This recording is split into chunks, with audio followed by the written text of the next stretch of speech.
राधा वल्लभ श्री हरिवंश। राधा वल्लभ श्री हरिवंश।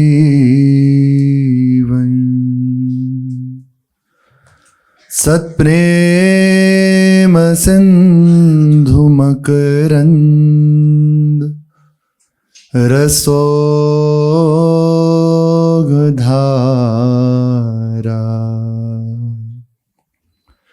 सारा नजस्रमभेत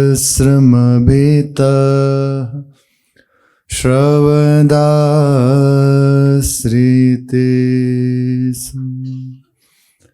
श्री राधिके तव कदा चरणारविंदौ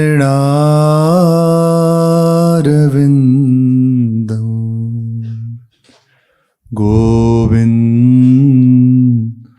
जीवन धनौ शिरसा वहामि। गोविंद जीवन धनौ शिरसा वहामि। श्री राधा वल्लभ लाल की जय।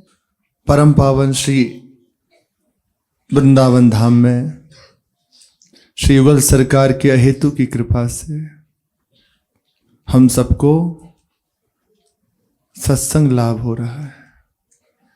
महापुरुषों की वाणियों के द्वारा जिन महापुरुषों का हम पावन प्रसंग कथन श्रवण करते हैं, तो निश्चित जानिए उस समय उनका संग कर रहे हैं।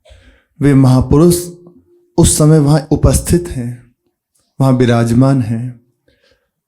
जैसे श्री एकनाथ जी महाराज का पावन प्रसंग अपने जन श्रवण कथन कर रहे हैं, तो श्री एकनाथ जी महाराज यहाँ प्रकट रूप में विराजमान है।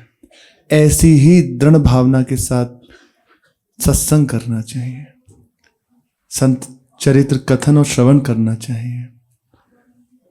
जैसे ऐसा भी होता है कई बार कुछ जनों को कि नहीं है ऐसा सौभाग्य कि प्रकट में जाके संतों का दर्शन करें, तो उनके लिए सहज सरल उपाय है, श्री भक्तमाल जी को अपने घर पर पधराए और नित्य उसका पाठ करे। तो दो लाभ होंगे इससे। प्रभु के चरणों में भक्ति बढ़ेगी और संत का सानिध्य प्राप्त हो जाएगा। पहला सानिध्य मिलेगा श्री नावाजी महाराज का, और दूसरा जिन महापुरुष का भी आज चरित्र पढ़ रहे हैं ना उनका, तो प्रकट रूप में उनका सानिध्य आपको प्राप्त हो रहा है, जिनका भी हम चरित्र कथन श्रवण कर रहे हैं। तो बहुत ध्यान पूर्वक दृढ़ भाव से सत्संग करना चाहिए, श्रवण करना चाहिए, विशेष भाव रखना चाहिए। बहुत महिमा है सत्संग की। श्री एकनाथ जी का पावन प्रसंग चल रहा है। इसमें सुना कि श्री एकनाथ जी महाराज अपने गुरुदेव जनार्दन स्वामी जी की 8 प्रहर सेवा में लगे रहते हैं। गुरु सेवा को ही परम धर्म जानकर वे नियम से उसका पालन करते हैं। किसी ने पूछा कि वैरागी साधक का कर्तव्य क्या है? एक ही कर्तव्य है, गुरु की अधीनता। बस इसी में सब कुछ है। गुरु अधीनता, गुरु की आज्ञा का पालन, वैराग्य मार्ग के उपासक का यही कर्तव्य है। और उसके कोई कर्तव्य नहीं कि मातृ ऋण पितृ ऋण, ये सब नहीं। उसका एक ही कर्तव्य है, गुरुदेव की सेवा, गुरुदेव की आज्ञा का पालन। बस यही उसका कर्तव्य है। इसी से उसे परम वस्तु की उपलब्धि हो जाती है। परम कर्तव्य जानकर, परम धर्म जानकर श्री एकनाथ जी महाराज नियम पूर्वक अपने गुरुदेव की सेवा करते हैं। समय व्यतीत हुआ, जब गुरुदेव ने देख लिया कि हाँ ठीक से चल रहे हैं, तो कुछ दिन बाद उन्हें हिसाब किताब की सेवा दे दी, वहां की उसका लेखन जोखन का काम दे दिया। एक दिन की बात है, श्री जनार्दन स्वामी जी का जब शयन हुआ तो उसके बाद श्री एकनाथ स्वामी जी हिसाब किताब में लग गए, क्योंकि पहले भी हिसाब करना उन्होंने चाहा तो उसमें 1 पाई की भूल आ रही थी। अब उस समय 1 पाई बहुत होती थी, 1 पाई की भूल आ रही थी। बहुत प्रयास किया पर उसकी पता नहीं चला कि कहाँ चूक है, कैसे है।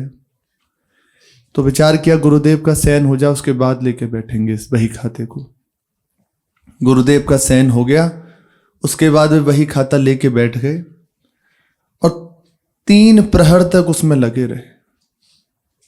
3 प्रहर तक। जब 3 प्रहर हो गए तो उसके बाद जो भूल हो रही थी वो पकड़ आ गई, पता चल गया कहाँ ये चूक हो रही थी, कहाँ घाटा हो रहा था, कहाँ हमसे लेखन जोखन में भूल थी, वो पकड़ में आ गई। तो बस बहुत प्रसन्न हुए, बहुत अंदर से प्रसन्न हुए और हाथ से ताली बजाने लगे, इतने प्रसन्न हुए। देखो कुछ अपना नहीं है, कुछ भी, लेकिन ये सब प्रभु का है। आपको सेवा दी है तो बस ये समझ लीजिए आपका नहीं है पर प्रभु का है। श्री भरत जी महाराज के प्रसंग में आता है कि राज्याभिषेक होना है तो राजपाट का त्याग कर दिया, भगवान राम की चरण पादुकाओं को विराजमान करते हैं सिंहासन पे, और आप स्वयं भूमि में गड्ढा खोद के तब रहते हैं। इतना दैन्य चित्त, लेकिन भाव क्या है हृदय का कि सर्व संपत्ति रघुपति के आई। पूरा सेवा करते हैं, पूरे राजकाज करते हैं, लेकिन पादुकाओं जी से आज्ञा ले गए। ऐसा नहीं कोई एक चीज व्यर्थ हो जाए। ऐसे ही ये सब संपत्ति हमारे गुरुदेव की, हमारी श्री जी की है। एक कील का भी हिसाब आपको व्यर्थ नहीं करना चाहिए। ऐसा नहीं अरे इसमें क्या ध्यान देना, नहीं, हमारे प्रभु की है और हमें सेवा दी है। जितनी आवश्यकता है तो उतना ही, उससे अधिक नहीं। व्यर्थ तो होना ही नहीं चाहिए। जैसे प्राय ये होता है कि प्रसाद पा रहे हैं, प्रसाद ले लिया, जितना पाया पाया, बाकी सब फेंक दिया। बिल्कुल अनुचित है, बिल्कुल अनुचित है। आप प्रकृति का दुरुपयोग कर रहे हो। उतना ही लीजिए जितना आप पा सकते हैं, जितना आप ग्रहण कर सकते हैं, जितनी आपकी क्षमता है उतना ही लीजिए, उससे अधिक नहीं, नहीं तो आपको उसका दंड मिलेगा। ये सब संपत्ति हमारे प्रभु की है, हमारा कुछ नहीं। आप हमसे कहो कि ये बस कुछ नहीं, कुछ अपना नहीं, केवल गुरु जी का है, लेकिन ये वैसे ही रहेगा जैसे हम गुरुदेव की सेवा करते हैं, क्योंकि गुरुदेव की संपत्ति है। एक कील का भी हिसाब हम व्यर्थ नहीं जाने देंगे, उसे भी उपयोग में ही लगाएंगे। जब हिसाब की बात आती है ना तो बहुत सावधान, इसमें सावधान नहीं। प्राय अपने लोगों से चूक होती है।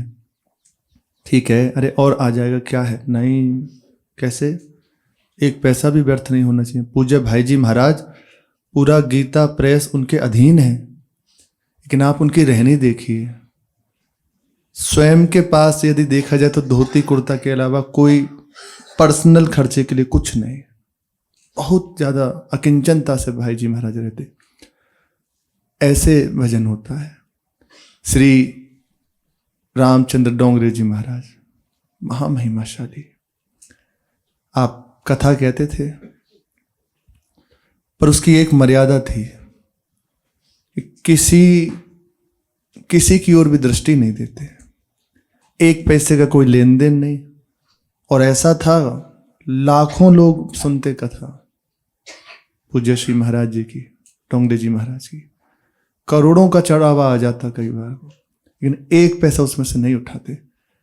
ऐसा वर्णन आता है जिस समय उनकी श्री अर्धांगिनी का जब शरीर शांत हुआ तो उनके अंतिम संस्कार के लिए भी पैसे नहीं थे डोंगरे जी महाराज के पास, और चाहते तो क्या नहीं कर सकते थे, क्या नहीं कर सकते थे। आज भी उनकी महिमा गाई जाती है। बस एक ही भाव, सत्संग कर रहे हैं, किसी की ओर नहीं देखते थे, अपने ठाकुर जी की ओर देखते ही पूरी चर्चा करते। 7 घंटे 8 घंटे कथा कहते थे, सुबह के 3.5 घंटे और संध्या के 3.5 घंटे। तभी सप्ताह में भागवत जी पूरी हो सकती हैं। पूरी चर्चा करते, किसी एक श्रोता की ओर नहीं देखते दृष्टि उठा के। और श्रोता भी बड़े दृढ़ उनके कि बैठे ही रहते, मनो पिपासु हो, उनके मुखारविंद का दर्शन करते हुए बस चर्चा सुनते, डूबे हुए थे। और ऐसी अवस्था थी कि स्नान कर रहे हैं, पटली पे बैठे हैं, उसमें जैसे वो जल लिया और श्री द्वारकाधीश भगवान की जय, और बस डूब गए, उसी में डूब गए।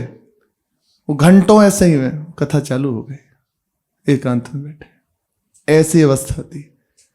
पर जिस समय अंतिम संस्कार की बात आई पत्नी के, तो 1 पैसा पास नहीं था। फिर जैसे तैसे और सबने मिलके और तब कराया। ये सब प्रभु का है, पर केवल उतना ही जितनी आवश्यकता है। आपको बढ़ेगा ये सब तो, लेकिन हमें नहीं चाहिए। पानी का उतना उपयोग जितनी आवश्यकता है, 1 बूंद व्यर्थ नहीं। हम अपने गुरुजनों को देखते हैं, ऐसा नहीं कि वो चल रहा है ना, उतना ही। वस्त्र उतना ही जितनी आवश्यकता है, ज्यादा भर के क्या करें। गर्म वस्त्र हैं तो जितनी आप पहनते हैं बस उतना ही। देखो ये सब बातें ही होती हैं संयम की। इनको यदि आप जीवन में धारण कर लें ना, हम आप, तो बहुत सुंदर साधु में जीवन हो जाएगा, एक सधा हुआ जीवन हो जाएगा। चाह खत्म हो जाएगी, और चाह खत्म हो जाए यही तो चाहिए। चाह बनी हुई है तो साधु किस बात के। चाह मिटी चिंता मिटी, मनवा वे परवाह, जिनको कछु न चाहिए वे साहन के साथ। कोई चाह नहीं, कोई प्रश्न नहीं। आपको कुछ चाहिए? कुछ नहीं चाहिए। आप कृपा कीजिए हमारी चाह खत्म हो जाए, कोई चाह नहीं। भगवान भी पूछें बताओ क्या चाहिए, प्रभु आप प्रसन्न रहो यही चाहिए, और कुछ नहीं चाहिए। ऐसी अवस्था होनी चाहिए, ये होना चाहिए। हमारी मांग खत्म हो जाए, हमारी इच्छाएं खत्म हो जाए।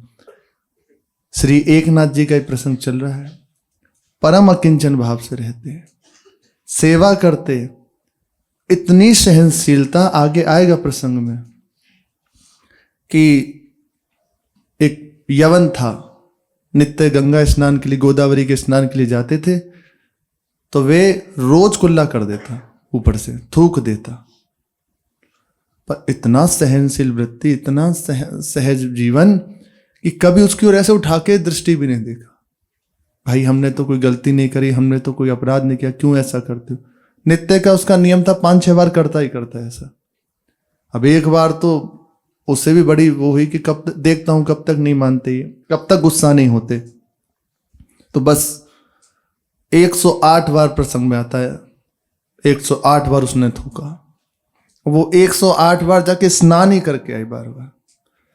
हजारों की भीड़ लग गई वहां लोगों की। जब वो लौट के आई अंतिम बार, तो चरणों में आके गिर गया, भूल हो गई मेरी, क्षमा कर दो। ये अपराध का मोचन कैसे होगा, बहुत बड़ा अपराध बन गया। बोले भैया हमने कोई अपराध माना ही नहीं, आज आपकी कृपा से इतनी बार हमें गंगा स्नान का फल मिल गया, गंगा स्नान हो गया। अब तक तो 2-4 बार ही होता था, आज 108 बार स्नान हो गया। ये साधु में जीवन है। सबको बांट देते, सबकी सेवा कर देते, कुछ अपने पास। सत्संग जो सुनने आते ना, तो सदाव्रत चलता ही रहता। कितने तो ऐसे थे कि वो घर से आ जाते, सत्संग सुनते और वहीं खाते पीते बस। और श्री एकनाथ जी महाराज जी बस खूब उनकी सेवा करते, और भगवत कृपा से आता भी रहता उनके पास, और सब बांट देते, कुछ अपने पास नहीं रखते। बहुत साधु में जीवन होता है। उचित आहार विहार संयम नियम से रहे, कोई आवश्यकताएं खत्म हो जानी चाहिए। हृदय संतोष हो गया ना। एक बचपन से सुनते थे, गोधन गजधन वाजिधन और रतन धन खान, जब आवे संतोष धन तो सब धन धूरी समान। ये संतोष वर्ष सबसे बड़ा धन है। कुछ नहीं है पर आनंद में है, उससे ज्यादा क्या चाहिए। संतोष है चित्त में डूबा हुआ, इसी से प्रभु प्रसन्न हो जाते हैं। सहनशीलता से शांत रहे। सब संपत्ति प्रभु की है, वैसे ही देख रेख करेंगे, पर अपने लिए जो हाथ से दे दिया जाए। वैसे नियम तो ये है कि जो सेवा में हूं उनके लिए ये नियम है कि अपने हाथ से अपने लिए कुछ ना ले, सबको बांट दे। जैसे आप प्रसाद की सेवा है आपकी, तो सब पा लें, उसके बाद जो बचे वो पाओ आप। ये एक पद्धति है। आप किसी मानो जैसे सामान आदि जो होता है उसकी सेवा में है, संत सेवा की वस्त्र है, ये सबको बढ़ जाए, सबको मिल जाए, उसके बाद जो बचे बड़े जन आपको दे दें तो अपने ले लो, नहीं तो राधे श्याम। ये नियम है।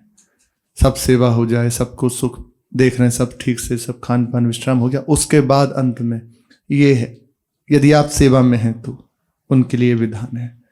जो पहले ही आ गया वो पहले से अच्छा अच्छा छांट के फिर बात नहीं बनेगी, चित्त में साधुता प्रकट नहीं होगी। सबके लिए पहले, बाद में जो बच जाए अपने लिए, ऐसा नियम है। गुरुजनों के द्वारा अपने जनों ने सुना है, ऐसा ही होना चाहिए। तो बहुत सदा हुआ जीवन हो जाएगा, दिव्य जीवन हो जाएगा। इसी से बढ़ता चला जाता है साधक। गुरुजन यही तो देखते हैं। जैसे देखा, वो पहले गुरु सेवा श्री अंग की सेवा में थे, उसके बाद उन्हें हिसाब किताब की सेवा दे दी। कैसे? उनकी दृष्टि है, ईमानदारी से चल रहा। सबको थोड़ी ऐसा मिलता है। वो जब देखते हैं कि नहीं नहीं, फिर अपनी व्यवस्था में ये लगा हुआ है, तो फिर छोड़ देते हैं। कोई व्यवस्था नहीं, आप जैसे रख रहे हो वैसे रह रहे हैं, तो बस वो आगे बढ़ जाता है। इसके बाद फिर, और इसके बाद ही है उन्हें श्री दत्तात्रेय भगवान का दर्शन होता है, क्योंकि दृष्टि है ना, समर्पित है ना, अपने लिए कोई उनको चिंता नहीं है। आप देखो, क्योंकि हमारा जीवन तो आपको समर्पित हो गया, अब आप जानो, यहां से बात बनती है। तो एक कील का भी हिसाब पूरा होना चाहिए उनके लिए, क्योंकि प्रभु की है, वो भी वेस्ट नहीं होनी चाहिए, व्यर्थ नहीं जानी चाहिए। एक पाई का इन्हें हिसाब जब मिल गया तो बड़े प्रसन्न हुए, ताली बजाने लगे। श्री एकनाथ जी महाराज ताली जब बजाई तो रात्रि का समय, कुछ शांत वातावरण, नीरव वातावरण रहता है। उनकी ताली की आवाज से जनार्दन स्वामी जी की नींद भंग हो गई और वे उठ के खड़े हो गए। तो जंगले में से देखा कि श्री एकनाथ जी बहुत प्रसन्न हैं। सामने सब बही खाते रखे, हिसाब किताब चल रहा है, बहुत प्रसन्न है। तो पूछा, एकनाथ आज इतना आनंद क्यों हो रहा है? क्या बात है आज, क्या विशेष बात है? एकनाथ जी ने बड़े नम्र होकर कहा कि कुछ चूक हिसाब में हो रही थी, वो मिल गई। एक पाई की चूक हो रही थी, सब ये आपकी सेवा है, एक पाई की चूक हम कहाँ से देते, ये मिल गई, इसलिए मेरे हृदय में प्रसन्नता हो रही है। अब देखो, तब कहा कि जब एक पाई की भूल पकड़ने के लिए तुम्हारे हृदय में इतना आनंद हो रहा है, तो संसार की बहुत बड़ी भूल जो तुमसे हो रही है वो पकड़ पाओगे तब कितना आनंद होगा। सच्ची बात है। गुरुजनों की दृष्टि केवल लक्ष्य पे होती है, सीधा बस एक एक चीज प्रभु से जोड़ दे। बात क्या है और कहां पहुंचा दिया। एक पाई की जब चूक पकड़ने पे इतना आनंद है, तो संसार की जो इतनी बड़ी तुमसे भूल हो रही है उसे पकड़ लोगे तो कितना आनंद होगा। यदि तुम भगवान का चिंतन करो, संसार का चिंतन छोड़ दो, तो विचार करो, क्या भगवान तुमसे दूर रहेंगे? कितना आनंद होगा। स्वयं परमानंद स्वरूप प्रभु तुम्हारे हृदय में खेलने लगेंगे, तो मानो जगा दिया हो किसी ने, होता है ना ऐसे, झकझोर दिया हो।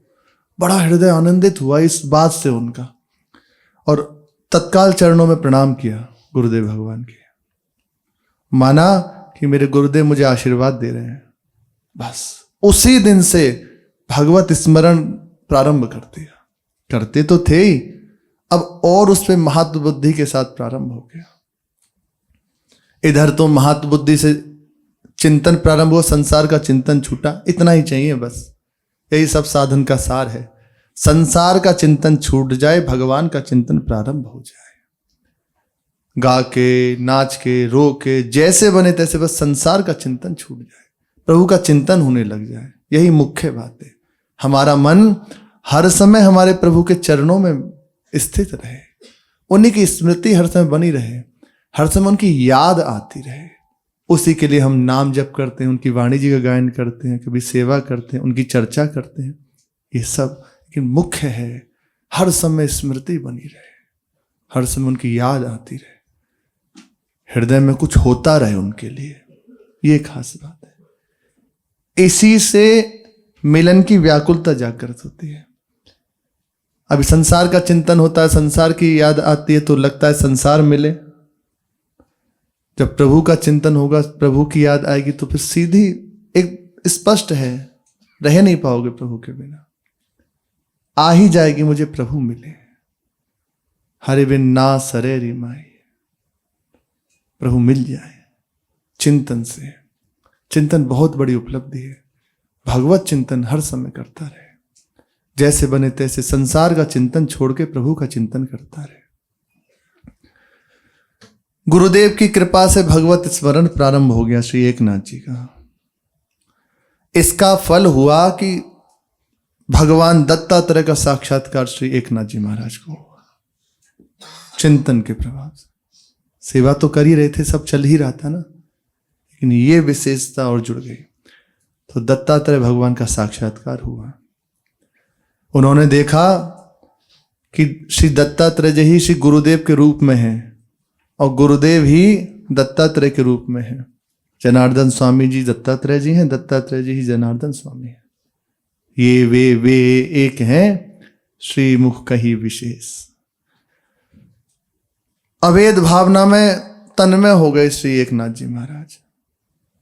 फिर बाहर अवस्था हुई तो दत्त भगवान बड़े प्रसन्न होकर उनकी ओर देख रहे थे,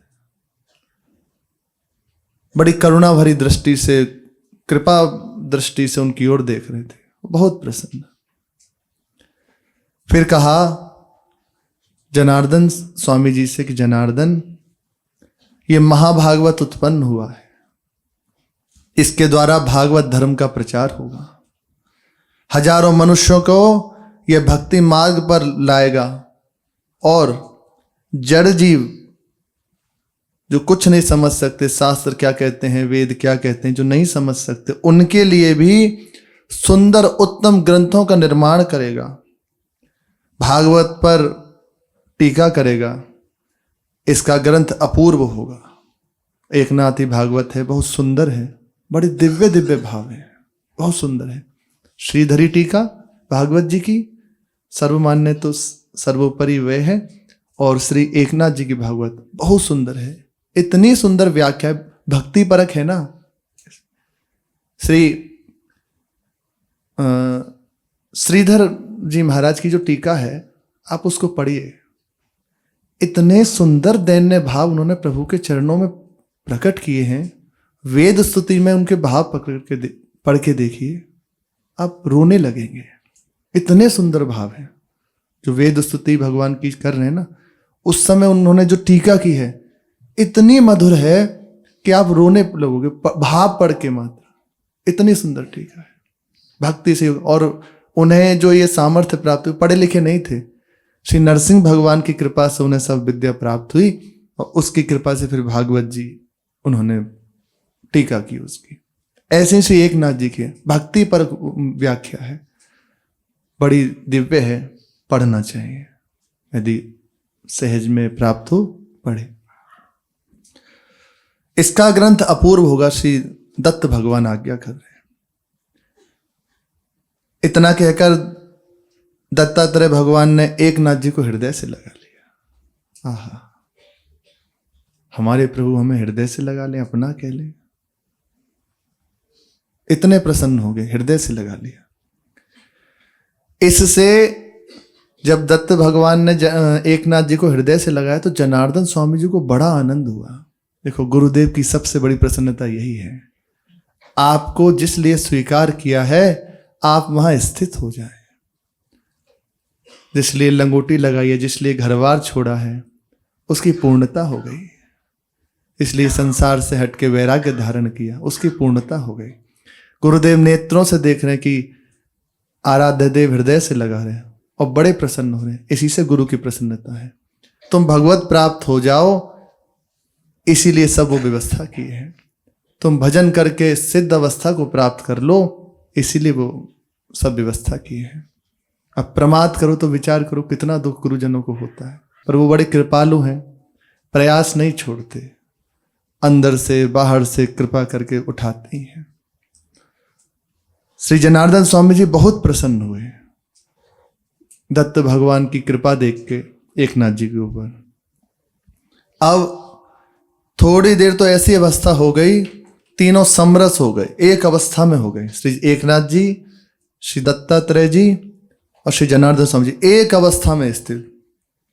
गुरुदेव, इष्ट और शिष्य तीनों एक अवस्था में। और वास्तविक बात भी यही है, मूल में तो यही है। तो जैसे जो संबंध व्यवहार से तो स्वीकार है, लेकिन स्वरूप में तो एक है। तो उस अवस्था को उसी समय प्राप्त हो गए, एक समरस अवस्था। जिस समय दत्त भगवान ने एकनाथ जी को दर्शन दिया, उस समय दत्त भगवान, जनार्दन स्वामी जी और अपने सहित समस्त विश्व को श्री एकनाथ स्वामी जी ने देखा अभेद रूप से। एकमात्र प्रभु ही प्रभु है, एकमात्र मेरा ही सब स्वरूप है, ब्रह्म में स्थित अभेद अवस्था। दर्शन होते ही मम दर्शन फल परम अनूपा, जीव पावन सहज स्वरूपा। स्वरूप स्थिति प्राप्त होगी दर्शन से। भगवत साक्षात्कार क्यों करना है, क्यों मिल जाए, भगवान क्यों मिल जाए? संसार प्रपंच छूट जाए, प्रभु में स्थिति हो जाए। सबसे पहली सीढ़ी यही है, अभेद स्थिति प्राप्त हो जाए, केवल प्रभु ही प्रभु है। सर्वम खलमिदम ब्रह्म नेना नास्ति किंचिन, ईशावास सर्वमिदम यत् किंचित जगत्याम जगत, केवल प्रभु है। सिया राम में सब जग जानी, केवल प्रभु है। जित देखूं तित श्याम मही है, केवल प्रभु है। भक्त को अपने आराध्य देव का दर्शन होता है, ज्ञानी को अपने ही स्वरूप का दर्शन होता है। बस अवस्था यहीं से होती है, आना यहीं है। तो पहले से इस चीज की तैयारी शुरू कर दो। जिधर भी दृष्टि जाए आंतरिक और बाह्य, तो एक बार तो प्रणाम हो, मेरे आराध्य देवी विराजमान है, मेरे ही प्रभु विराजमान है। ऐसा चिंतन करना प्रारंभ कर दो, करना चाहिए। संसार चिंतन इसी से हटने लगता है। जहां भी अंदर से चिंतन जाए, जहां भी बाहर से हमारी दृष्टि जाए, सर्वत्र एक बार हो प्रभु ही विराजमान है। यही फिर गाढ़ अवस्था होने लगती है, इसी से अवस्था उच्च होने लगती है। श्री एकनाथ जी महाराज ने देखा दत्त भगवान, जनार्दन स्वामी और अपने सहित समस्त विश्व को अभेद रूप में देखा। कोई भेद नहीं, केवल प्रभु विराजमान है, केवल ब्रह्म ही विराजमान है सर्वत्र। एकनाथ जी जब भी चाहते, उसी क्षण उनको भगवान दत्तात्रेय जी का दर्शन हो जाता। उसके बाद तो जब चाहते तब दर्शन हो जाता, जब हृदय में इच्छा हुई तब उनको साक्षात्कार हो जाता। इस सगुण साक्षात्कार के बाद श्री गुरुदेव भगवान ने अब देखो माधुर्य की उपासना प्रदान की। श्री एकनाथ जी को श्री कृष्ण उपासना का मंत्र दिया, दीक्षा दी और आज्ञा की कि अब जाओ। देख लिया ना, परिपक्व हो गया साधक, अब आज्ञा कर रहे हैं, गुरुजन आज्ञा कर दें। अब आज्ञा कर रहे हैं कि जाओ शूलभंजन पर्वत पे जाके तपस्यारत रहो, अर्थात उपासना में लगे रहो, निरंतर मंत्राकार वृत्ति, प्रभु में स्थिति प्राप्त करो। अब आज्ञा की। इतने दिनों से सेवा में रहे, साक्षात्कार हो गया, जब देख लिया अब माया कुछ बिगाड़ नहीं सकती, तो स्वयं आज्ञा कर दी। लेकिन जो लोग सोचते हैं कि गुरुजी से मंत्र मिल गया, अब क्या जरूरत है गुरुजी की, कैसे उन्हें सोचो सिद्धावस्था प्राप्त होगी, कैसे उन्हें सिद्धियों का सहज स्वरूप प्राप्त होगा। गुरुजनों की सेवा करें, उसकी कृपा से ये आत्म साक्षात्कार होता है, सर्वत्र एक अवस्था प्राप्त होती है, केवल प्रभु है। इसके बाद तो प्रेम का खेल है ही। तो श्री जनार्दन स्वामी जी ने अब आज्ञा की कि जाओ अब शूलभंजन, अब तक नहीं की थी, अब कहा जाओ शूलभंजन पर्वत पे जाके तपस्या करो। एकनाथ जी ने गुरुदेव भगवान को साष्टांग प्रणाम किया और शूलभंजन पर्वत पे जाकर घोर तपस्या में लग गए। हर समय बस भजन में लग गए। भजन का जैसे जैसे वृद्धि होने लगी भजन की, वैसे वैसे अब हृदय में श्री कृष्ण साक्षात्कार की व्याकुलता जागृत होने लगी। ब्रजराज लड़े थे लाडिले, तुम बिन रहे हो ना जाए। ये बात आने लगी, प्रभु के बिना जीना दुर्भर हो गया।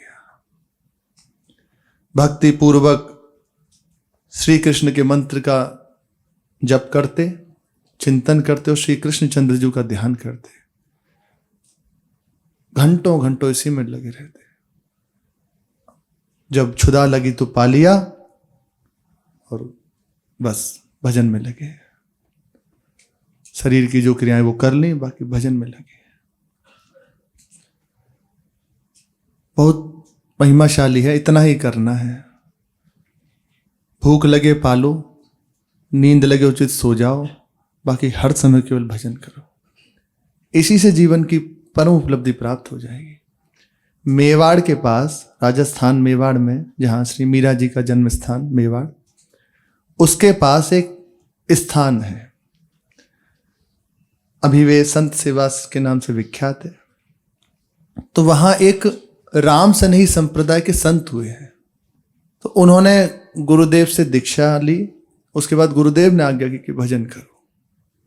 तो वहाँ उस समय कुछ था नहीं, पहाड़ी इलाका, एक टीला जैसा था। उस टीले के ऊपर एक लता थी, विशाल वृक्ष, और उस वृक्ष के नीचे उधर की तरफ एक तालाब था, और वो बहुत गहरा। वर्षा का जल आदि आके ठहर गया उसमें ऐसे। तो उन्होंने विचार किया कि बस यहीं से ठीक से भजन हो सकता है। वे उस लता पे चढ़ गए, उस टीले से, और उसकी टहनी पे जो डाल होती है ना, उस डाल पे बैठ जाते और बस रात दिन बस भगवान नाम का जप करते रहते, और कुछ नहीं, बस भगवान नाम का जप करते।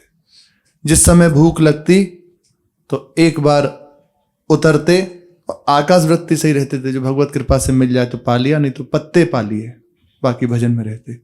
शरीर की जो क्रिया होती है उसको करने के लिए एक बार उतरते, बस निरंतर भगवान नाम जप करते। नियम लिया, सोऊंगा नहीं उन्होंने, मैं शयन नहीं करूंगा, क्योंकि शयन भजन में बाधा देता है, भजन छूटता है शयन से।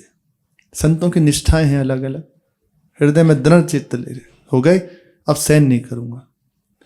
तो उसी जो डाल थी उस पर बैठते, और यही भाव था कि यदि नींद आई तो सीधा इसमें गिरूंगा तो प्राण छूटेंगे। तो मन भयभीत हो गया कि अब गिरा तो प्राण छूटेंगे। तो बहुत नींद कई बार आती, तो जोर जोर से भगवान नाम जप करने लगते हैं, जोर जोर से चिल्लाने लगते हैं। तो फिर नींद का नशा उतर जाता, आंखें सूज गई, लेकिन सोए नहीं। 6 महीने हो गए। अब इतना पक्का हो तब है। अब ये सुन के अब ऐसा ना हो कि देख लेना चाहिए अपना कि जितना बल है वैसे, मतलब इसीलिए कहा कि उचित अपना जीवन बना ले, उसके बाद जब भगवान करें बात अलग है। 6 महीने हो गए ना सोए, बिना सोए 6 महीने हो गए। तो ऐसे भजन कर रहे थे लता पे ही, तो देखा उनके अंदर से बाल बिखरे हुए कि स्त्री शरीर में है, कोई भागी है, ऐसे चिल्लाती हुई भागी, जा रही हूं जा रही हूं जा रही हूं, ऐसे चिल्लाती हुई भागी। हाँ, वो विचार करने लगे हैं कौन। तो ऐसे हाथ जोड़े पूछा, माता जी आप कौन हैं, कहाँ थी और कहाँ, क्या कह रही हैं आप, जा रही हूं। बोले मैं निद्रा देवी हूं, भगवान शिव को सुला दिया, भगवान श्री हरि को सुला दिया, ब्रह्मा जी को सुला दिया, पर तुझे नहीं सुला पाए। इसलिए भगवान के भक्त विशेष होते हैं, भजन बल से क्या नहीं कर सकते। तुझे नहीं सुला पाई और जा रही हूं, अब कभी नहीं आऊंगी तेरे पास। तब से निद्रा विजयी हो गए, फिर उन्हें नींद ही नहीं आती। भजन से इतना रस मिलता कि उसी से इंद्रियां तृप्त हो जाती, उसी से उनकी पूर्ति हो जाती भजन से। जो लोग सोचते हैं कि अरे इतनी देर नहीं सोएंगे तो क्या होगा, देख लो कि ना भी सोए तो भी उसकी पूर्ति हो सकती है। रात दिन केवल भजन करना चाहे तो हो सकता है, भगवान ऐसा ही विधान बना देते हैं, पर आप थोड़े तैयार हो उसके लिए, तब है ऐसा। तो 6 महीने बाद वो निद्रा देवी वहां से चली गई, नींद ही नहीं आई, बस निरंतर बस भगवान जन में लगे रहते। अब भगवान को विकलता हुई उनसे मिलने की, वो भजन में लगे हैं, चित्त में तो उठ ही रहे प्रभु से मिलने की व्याकुलता, प्रभु के हृदय में व्याकुलता हुई। तो भगवान वेश बदल के और सुंदर घी से सना हुआ चूरमा लेके आए। उधर यही चलता है, चूरमा दाल बाटी। तो बढ़िया चूरमा घी से सना हुआ, आके नीचे कहा, बाबा ये चूरमा पालो, भजन बाद में कर लेंगे, ठंडा हो जाएगा ये। ध्यान ही नहीं दिया, बहुत बार चिल्लाया। अब ठाकुर जी को भी थोड़ा सा लगा कि सुनता नहीं है हमारी बात, हम एक तो स्वयं आए चल के, उन्हें भी थोड़ा सा लगा, और ये है भक्त की महिमा, उन्हीं के भजन के बल से। ज्यादा देर जोर से जब चिल्लाए तो उन्होंने कहा, क्यों परेशान कर रहे हो, भजन में विघ्न डालते हो। बोले पहले चूरमा पालो फिर भजन कर लें। बोले तुम्हारे चूरमा पाने के लिए थोड़ी बाबा जी बने हैं, जब सब समय मिलेगा, हमारी भजन पूरा हो जाए, जब उतरेंगे तब पाएंगे। भगवान के नेत्रों में अश्रु आ गए और फिर खड़े रहे। जब वो उतरे तो सीधा पहले हृदय से लगाया। अब उन्हें कुछ विशेष लगा कि कुछ तो बात है। बस जब देखा ऐसे तो देखो साक्षात भगवान खड़े हुए हैं भजन के बल से। उसी में इतनी व्याकुलता उनके हृदय में जाग दी कि भगवान विवश हो गए आने को, और फिर आशीर्वाद दिया कि जाओ, आज के बाद तुम्हें भूख भी नहीं लगेगी, न सोना न खाना, रात दिन भजन से ही सब पूर्ति हो जाएगी। उनका स्थान है अभी 90-100 वर्ष के करीब हो गए उनको, वहां संत सेवा होती है, वो स्थान आज भी है। ऐसा बहुत समर्थ है, पर ऐसी व्याकुल चित्त हो। श्री एकनाथ जी महाराज भी घोर तपस्या में लग गए। भूख लगती तो कुछ वहीं से पत्ती पा लिया, कुछ प्राप्त हो गया पा लिया, कंदमूल फल आदि मिल गया पा लिया। ये तो हर समय भजन में लगे रहते, प्रभु का ध्यान करते और उनके मंत्र का जप करते जो गुरुदेव ने दिया है। इसी से प्रभु को हृदय में व्याकुलता जागृत हो गई दर्शन देने के लिए, और इसका फल हुआ कि प्रभु व्याकुल चित्त होकर सामने आ गए, आके श्री एकनाथ जी महाराज को हृदय से लगा लिया। आनंद कंद श्री कृष्णचंद्र जी के साक्षात दर्शन श्री एकनाथ जी महाराज को, यहां से उनकी कृष्ण अनाराधना शुरू हो गई। श्री कृष्ण का साक्षात्कार उन्हें हो गया। अब इसके आगे का प्रसंग शेष। श्री राधा वल्लभ लाल की जय।